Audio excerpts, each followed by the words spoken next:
adegan-adegan kekerasan di The Glory itu tuh ternyata diangkat dari kisah nyata ya. 18살의 전교생들에게 왕따를 당했었습니다. 학교는 당연히 가기 싫었고 Bakar tangan korban pakai alat buat ngeritingin rambut. Alasannya biar bisa ngecek alatnya tuh udah panas apa belum. Kita bahas Korea-Koreaan lagi. Gue mau bahas stereotip lain yang nempel banget nih sama Korea Selatan. Gue pertama nyadar masalah ini tuh pas rajin baca webtoon dulu. Gue jadi ngerasa kayak, kok ini webtoon Korea banyak yang temanya bullying ya? Dan bener-bener digambarinnya tuh parah gitu. Makanya akhirnya image orang Korea yang suka bully tuh jadi nempel banget nih. Ya tapi banyak juga sih orang-orang yang nggak percaya kalau bullying di Korea tuh sekejam itu. Orang-orang yang nganggapnya tuh di drama sama di manhwa tuh ya cuma dilebih-lebihin aja, biar seru.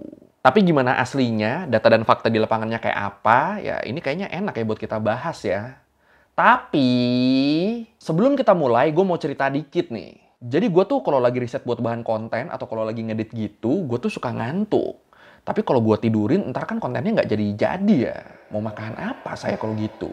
Tapi untungnya itu sekarang bukan masalah, karena gue nemu yang namanya Pikopi Gula Aren. Ini awalnya gue kira kayak kopi biasa aja nih. Tapi setelah pertama kali gue rasain langsung, rasanya tuh lebih paten. Rasa kopinya, apalagi aroma gula arennya tuh bener-bener paten. Pokoknya, Pikopi Gula Aren ini tuh bener-bener nggak ngebosenin. Dan pastinya bisa disajikan dalam keadaan hangat maupun dingin. Bebas tuh lu mau yang mana. Tapi karena gue sukanya minuman dingin, jadinya sekarang gue mau bikin dulu nih. Es Pikopi Gula Aren. Ini simpel banget loh cara bikinnya loh. Ayo ikut gue bentar yuk. Jadi gini cara bikinnya. Pertama pastinya lo ambil dulu nih gelasnya. Sama ambil Pikopi Gula Arennya. Nah terus kita potong dulu dikit ujungnya. Tuang. Terus kita seduh aja nih Pikopi Gula Arennya pakai air panas secukupnya. Terus habis itu tinggal tambahin es batu. Simple nggak pakai ribet. Aduk sampai rata. Seger banget pasti nih.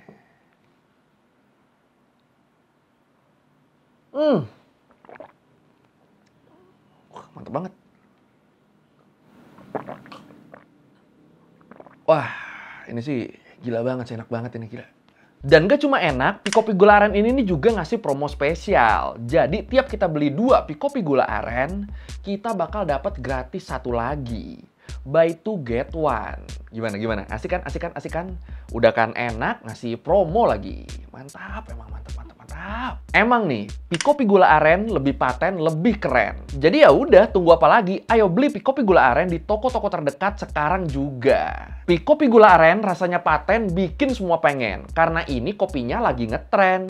Pikopi Gula Aren, kopi dan arennya lebih paten. Ih, gila. Ya, lanjut konten yuk. Bisa ini, 5 video mah bisa. Ya. 5 video, ayo. Yaudah kalau gitu, langsung aja kita bahas bullying di Korea Selatan. Apa benar separah itu? Di Learning by Googling. Ya, jadi di tengah majunya bidang entertainment mereka, Korsel ini ternyata punya masalah serius terkait bullying. Dan ini sebenarnya bukan masalah baru ya. Ternyata dari dulu, masalah bullying tuh emang udah jadi isu sensitif di sana. Terus karena kemarin ada drakor The Glory kan, yang angkat isu-isu bullying dan sempat trending juga, ini akhirnya bikin isu bullying di Korsel jadi makin nyebar di dunia. Jadi makin kuat tuh stereotipnya. Apalagi adegan-adegan bullying yang digambarin di situ kan emang parah banget ya. Jadinya tuh banyak orang yang mikir, wah parah juga ya. Masa sih bullying di sekolah sana segini parahnya? Atau ada juga yang kayak gue bilang tadi, ada yang nggak percaya dan bilang, pasti adegannya dilebih-lebihin nih. Nggak mungkin ada anak sekolah yang kelakuannya seperti itu. Jadi ya kebagi antara dua itulah, yang percaya dan mempertanyakan kenapa bisa begitu, sama yang nggak percaya, yang anggap ini dilebih-lebihin. Padahal ternyata kalau menurut beberapa sumber, adegan-adegan kekerasan di The Glory itu tuh ternyata diangkat dari kisah nyata ya. Emang beneran ada kasusnya. Wah, serem amat, Jir. 현재 다 회개하고 구원받았어. 죽으면 꼭 천국 가. 사는 동안은 지옥일 테니까. Nah, kalau menurut datanya World Population Review di tahun 2019, Korea Selatan tuh adalah negara keempat yang punya tingkat bunuh diri paling tinggi di dunia. Dan salah satu penyebabnya ya karena adanya bullying, yang jumlahnya terus meningkat dari tahun ke tahun. Terus, kalau menurut survei yang dilakukan sama Kementerian Pendidikan Korea Selatan, di tahun 2013 aja, ada sebanyak 11.749 laporan kasus bullying di sekolah. Ini kan cukup banyak ya, dan jumlah ini masih meningkat lebih dari 2 kali lipatnya di tahun 2019. yang naik jadi 31.130 kasus. Anjir, ini naiknya banyak banget, gila. Dan yang harus kita ingat di sini, angka ini nih adalah angka kasus yang dilaporin doang. Yang nggak dilaporin kemungkinan jauh lebih banyak lagi. Tapi, walaupun tingginya tingkat kasus bullying di Korea Selatan tuh sering jadi sorotan, ternyata kalau menurut datanya UNICEF, total tingkat perbulian yang terjadi di sana tuh cuma sekitar 9,7% aja di tahun 2013. Dan ini ngejadiin Korea Selatan sebagai negara dengan tingkat bullying paling rendah kedua di dunia, setelah Tajikistan. Dan angka ini juga jauh lebih rendah daripada Indonesia yang waktu itu mencapai 55%. Kalau angkanya rendah gitu, terus kenapa bully di sana jadi isu panas? Nah ini, setelah ditelusuri, ternyata data yang dikumpulin sama UNICEF tadi itu adalah kasus bully yang korbannya umur 12 tahun ke bawah. Jadi kasus-kasus bully yang usianya di atas itu tuh nggak masuk datanya UNICEF ini. Jadi ya kemungkinan besar kasus bullying yang banyak terjadi di Korsel tuh ya kebanyakan di umur 12 tahun ke atas. Berarti ini nih sekitar level SMP, SMA ya banyaknya ya. Tapi gue kalau ngeliat data ini jadi kepikiran yang di Indonesia tadi sih, sampai 55%. Berarti kan banyak bocah-bocah tukang bully ya di kita ya, yang usia 12 tahun ke bawah ya. 제 이름은 손이정입니다. 18살의 전교생들에게 왕따를 당했었습니다. 학교는 당연히 가기 싫었고 자살을 생각할 정도로 힘들었었어요. 8년의 시간이 지났지만 지금도 왕따를 당하고 있는 학생들을 보면 제일처럼 마음이 아픈데. Dan sebenarnya kalau ngomongin bullying tuh kan yang paling bikin miris, yang paling bikin ngeri itu kan dampak ke korbannya ya. Lu bayangin aja nih, kalau menurut South Korea Education, disebut setiap tahunnya ada sekitar 14% siswa sekolah menengah di Korsel yang pernah kepikiran buat bunuh diri. Dan 7%-nya sampai pernah melakukan percobaan. Dan alasan mereka bisa sampai begini tuh salah satunya ya karena bullying. Terus jenis bullying yang mereka terima di sini tuh juga macam-macam ya. Mulai dari kekerasan verbal sampai kekerasan fisik. Dan kadang ketika mereka udah sampai depresi karena dibully, pihak sekolahnya tuh banyak yang nggak ngambil tindakan apa-apa buat pelakunya. Anjir. Kita bahas deh beberapa kasus bullying paling parah di sana. Jadi ternyata salah satu alasan kenapa kasus bullying di Korsel tuh banyak disebut parah banget, itu tuh kan karena kekejaman dan kebrutalan para pelakunya ya. Contohnya ya kayak di drakor The Glory tadi, yang ternyata terinspirasi dari kisah nyata. Kisah nyatanya gimana? Jadi kalau menurut The Korea Herald, di tahun 2006 ada insiden yang dikenal sebagai hair curler bullying di sekolah menengah khusus perempuan di kota Cheongju.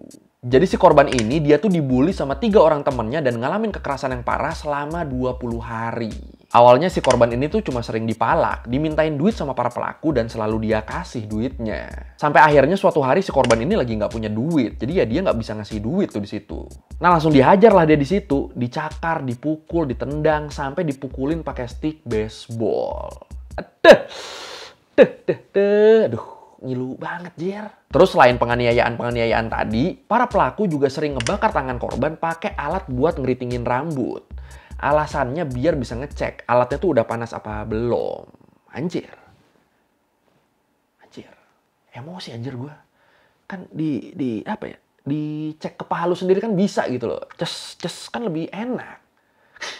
One of the most terrifying scenes, where the school bullies use a curling iron to burn Dongwon's skin, was actually based on a true story that happened in Korea 17 years ago. Her body was covered in bruises and burn marks, and she later testified that the bullies had burned her with a curling iron, scratched her breast with hairpins, and beat her entire body with a baseball bat. Contoh lagi deh, satu kasus lagi nih. Di tahun 2012, ada anak laki-laki 13 tahun yang lompat dari lantai 7 karena nggak tahan dibully. Kalau menurut CNN, sebelum lompat, korban tuh sempat nulis surat buat orang tuanya. Dan sedihnya nih, ternyata selama ini orang tuanya nggak tahu kalau anaknya jadi korban bully di sekolah. Makanya mereka kaget banget tuh pas baca surat anaknya. Di situ dia cerita kalau dia tuh sering dipukulin, dipalak, dijadiin samsak tinju, dipukul pakai kayu, dibakar korek api, sampai pernah lehernya tuh diikat pakai kabel listrik. Jadi kabelnya tuh dibikin kayak tali iketan gitu dan dia diperlakukan kayak anjing peliharaan. Ini gue yakin kita di sini sepakat ya, yang anjing sebenarnya siapa nih? Yang anjing sebenarnya yang mana? Gue yakin kita sepakat nih.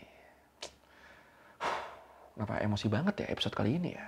Dan yang bikin emosi lagi nih, setelah kasus ini terungkap, sebenarnya si pelaku utamanya tuh udah ditangkap dan dibawa ke penjara remaja. Tapi sekali lagi, pihak sekolahnya nggak dikasih sanksi apa-apa. Padahal nih 5 bulan sebelum kejadian ini ada juga anak perempuan di sekolah yang sama yang mengakhiri hidupnya gara-gara dibully. Ini kan berarti dalam 5 bulan doang ada 2 kasus bundir yang terjadi di sekolah itu dan penyebabnya sama-sama gara-gara bullying. Dan pihak sekolahnya sama sekali nggak mau ngasih pertanggungjawaban. Terus mereka juga bener-bener lolos dari sanksi nih. Oke. Ternyata ada yang lebih anjing daripada yang gue anggap anjing tadi ya. Oke. Dan itu tuh cuma 2 kasus dari sekian banyak kasus-kasus bullying yang terjadi di sana ya. Dan gilanya lagi, ini nggak cuma terjadi ke sesama siswa Korea. Banyak juga siswa asing atau campuran yang jadi objek bullying di sana. Dan biasanya alasannya cuma karena si korban ini terlihat berbeda dibanding sama mereka. Gitu doang alasannya. Beda dikit bully. Oh iya, ini buat yang mau nambahin kasus-kasus yang mungkin lo tahu di sana, silakan ya. Gue tunggu di komen nih ceritanya. Her son's final words describe how he was robbed and beaten by boys in his class. Electrical wire was tied around his neck and he was burned with lighters. Lim does not want to show her face on camera. She's only told close friends and family how her son died. She had no idea he was being bullied. Dan masalah kekerasan di sekolah-sekolah Korsel ini tuh masih terus jadi isu sensitif dan belum bisa dihilangin sepenuhnya.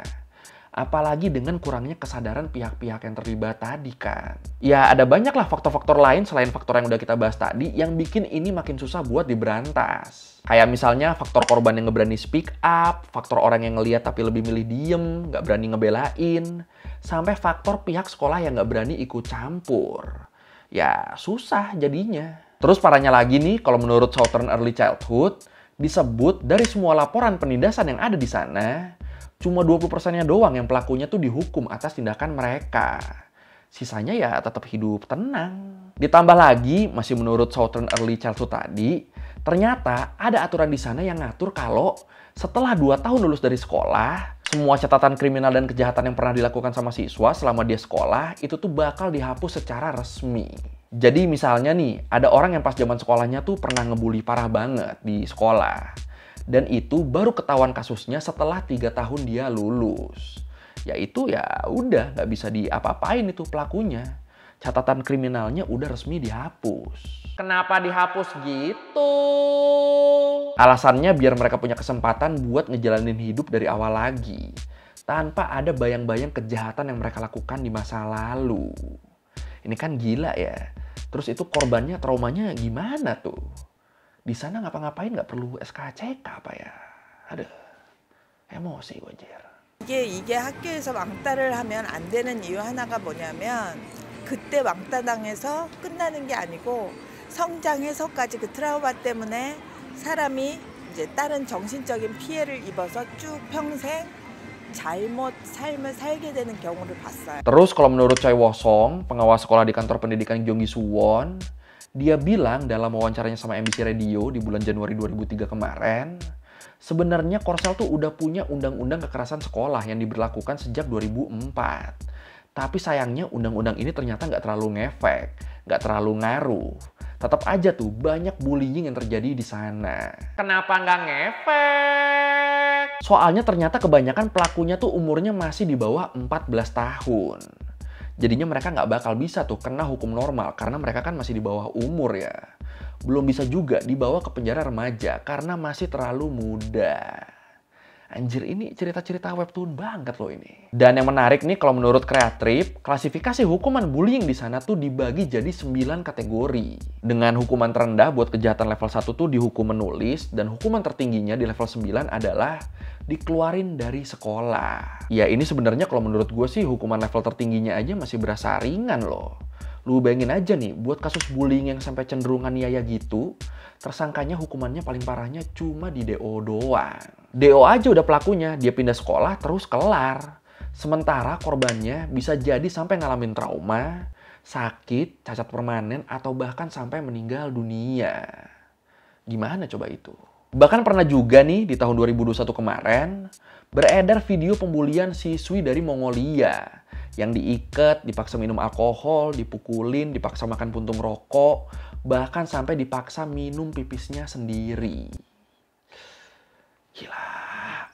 Dan setelah semua yang mereka lakukan itu, pelakunya tuh cuma dapat hukuman level 4. Hukumannya cuma pengabdian masyarakat doang. Sumpah ya, gue ngarep Genghis Khan bangkit terus ngedatengin bocah-bocah itu tuh. Kayak, lu ngapain keturunan gue lu? Ayo sini bully gue kalau berani. Kayak gitu loh. Mamam tuh Genghis Khan kan. Ih, kesel gila. Oh iya, buat tambahan dikit, kasus-kasus bullying gini tuh nggak cuma terjadi di sekolah doang ya. Di tempat kerja juga ada, dan pastinya di internet juga ada, di dunia maya juga ada. Iya, buat yang doyan kekoreaan, lu pasti tau lah kalau jempolnya Kinets tuh serem-serem ya. Nggak tahu deh kalau diadu sama jempol netizen kita sereman mana tuh. Setahu gue emang ada beberapa artis sana yang jadi ngedrop gara-gara hujatan netizennya kan. Ada yang sampai mengakhiri hidupnya juga gak sih? Dan selain netizennya yang suka ngebully, banyak juga tuduhan-tuduhan ke orang-orang terkenal, kayak idol K-pop, aktor, sampai atlet nasional. Yang dibilang dulunya jadi pelaku bullying selama mereka sekolah. Dan pastinya kalau udah begini ya, karir mereka bakal kena imbasnya kan. Contoh nih misalnya, yang gue tahu tuh kayak idol Kim Garam dari girl band Les Seraphim. Yang katanya dulunya dia tuh tukang bully. Udah dihujat segala macem, udah sampai keluar dari grupnya, malah baru ketahuan kalau dia tuh difitnah ya. Gimana coba tuh? Terus ada juga atlet voli perempuan yang kembar, Lee Jae-yong sama Lee Da-yong. Mereka ini sampai kena sanksi sosial waktu kabar soal mereka yang pernah jadi tukang bully zaman sekolahnya tuh kesebar. Dan gue yakin di sini ada aja tuh orang yang sehari-harinya dia tuh dibully, tapi terus pas ada kasus artis kesebar, kasus artis ke blow up, dia jadi tukang bully di internet. Dia ngebully artis itu. Gue yakin ada aja yang begitu. Jadi bener-bener tuh, semua bisa jadi korban, semua bisa jadi pelaku. In 2021, South Korean volleyball twins Lee Jae-young and Lee Da-young were dropped from their national teams amid a bullying scandal. The sisters have since apologized to the victims and their disappointed fans, but later they sued the victims for defamation, saying their claims included lies and false information. Terus kalau menurut AG01, kasus bullying di Korsel kemungkinan juga terjadi karena tekanan akademik yang berat. Jadi murid-murid di sana tuh harus benar-benar bersaing satu sama lain. Dan di sisi lain mereka tuh nggak deket sama orang tua mereka. Jadi tekanan yang mereka rasain tuh numpuk di diri mereka aja udah. Nggak tahu mereka harus curhat ke siapa. Jadinya mereka limpahin ke orang lain dalam wujud bully. Dan disebut di sana emang banyak orang tua yang nggak tahu atau peduli sama kehidupan anak-anak mereka di sekolah. Pada nggak tahu kalau anaknya jadi tukang bully atau malah dibully. Ditambah lagi sama pihak sekolah tadi kan, yang seakan-akan kayak nggak mau ikut campur sama kasus ini. Dan ini bikin masalah bully di sana jadi makin susah buat diberantas. Tapi kalau menurut lu sendiri gimana? Kira-kira hukuman apa nih yang pas buat para pelaku bullying ini biar mereka berhenti? Khususnya buat pelaku yang masih di bawah umur nih. Karena kan mereka nggak bisa dapat hukum normal kan? Kira-kira apa nih solusinya nih? Silakan komen. 아무래도 또 저는 사람들은 언제나 좀 자극적인 거를 원하기도 하고 저희 한국 사람들이 좀 자주 얘기하는 게 있어요. 남이 성공하는 걸 보면은 좀 배 아파한다 이런 게 있거든요. Oke, sekarang reviewing kali ini tentang kenapa di Korsel banyak banget terjadi bullying. Ini emang bikin emosi tapi cukup pelik juga ya. Bingung juga ini. Kalau merevisi kali gue ada salah atau mau nanya atau mau nambahin yang ada di video, bisa lo tulis di komen. Kita diskusi itu kayak biasa. Sekali lagi thank you udah nonton, jangan lupa like, comment, subscribe. Bye.